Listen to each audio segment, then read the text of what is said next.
Ready 100 words पर minute start.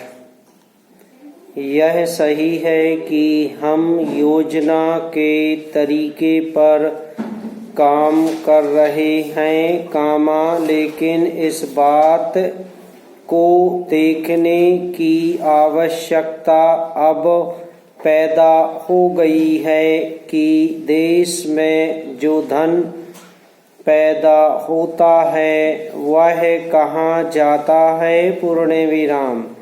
इसकी प्रगति होने पर भी हम देखते हैं कि गरीबी दूर नहीं हो पा रही है। गरीबों को खाने के लिए अन्न नहीं मिलता, पहनने के लिए कपड़ा नहीं मिलता।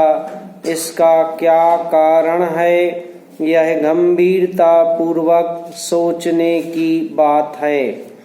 यह समस्या केवल समाजवाद के ढांचे वाला प्रस्ताव पास करने से ही हल नहीं होगी और न योजना पूर्वक बड़े बड़े कारखाने खोलने से हल होगी। यह आवश्यक है कि बड़े बड़े कारखाने खोले जाएं, इस्पात के कारखाने खोले जाएं, इस्पात का उत्पादन बढ़े, लोहे का उत्पादन बढ़े, कोयले का उत्पादन बढ़े। पैरा।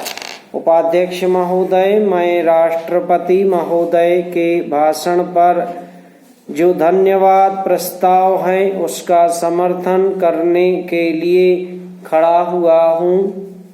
मुझे इस बात की खुशी है कि हमारी सरकार ने समाजवाद का केवल नारा ही नहीं लगाया है, बल्कि समाजवाद को मूर्त रूप देने के लिए कदम भी उठाने शुरू कर दिए हैं।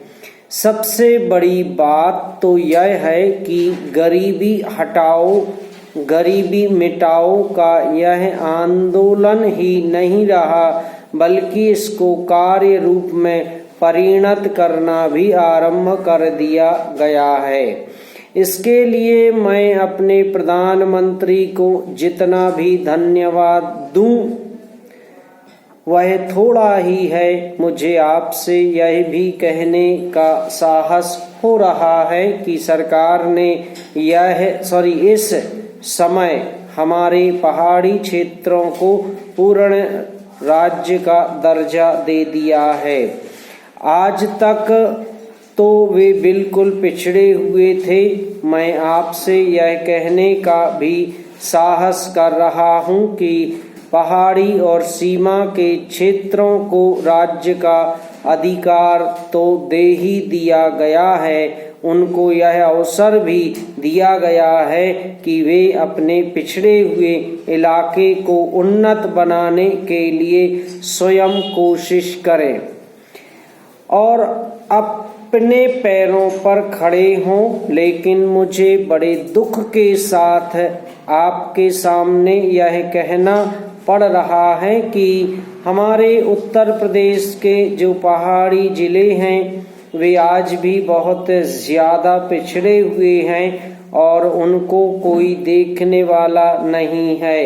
मैं सरकार का ध्यान इस बात की ओर दिलाना चाहता हूँ कि 1961 में इसी दिल्ली में पहाड़ी इलाकों के सैकड़ों भूमिहीन किसानों का एक बहुत बड़ा जुलूस निकला था और उन्हें हमारे राष्ट्रपति ने आश्वासन दिया कि उनकी भूमि समस्या हल करने के लिए वे उत्तर प्रदेश की सरकार को लिख रहे हैं। लेकिन आपको सुनकर ताज्जुब होगा कि कई साल गुजर गए हैं किंतु एक चप्पा भूमि भी किसी भूमिहीन को आज तक नहीं दी गई है। हमारे भूमिहीन किसान कभी जेल में सड़ते हैं और कभी कहीं मारे फिरते हैं, लेकिन भूमि उन्हें नहीं मिली। पैरा। इसी प्रकार मैं आपको यह भी बता देना चाहता हूं कि एक बार हमारे मुख्यमंत्री जी ने भी लिखा था कि हमारे उत्तर प्रदेश के जो पहाड़ी जिले हैं वे पूरी तरह से पिछड़े हुए हैं। इसके अलावा एक बार हमारे प्रधानमंत्री जब यहाँ दौरे पर आए थे तब उन्होंने एक सार्वजनिक सभा में भाषण दिया था। समाप्त।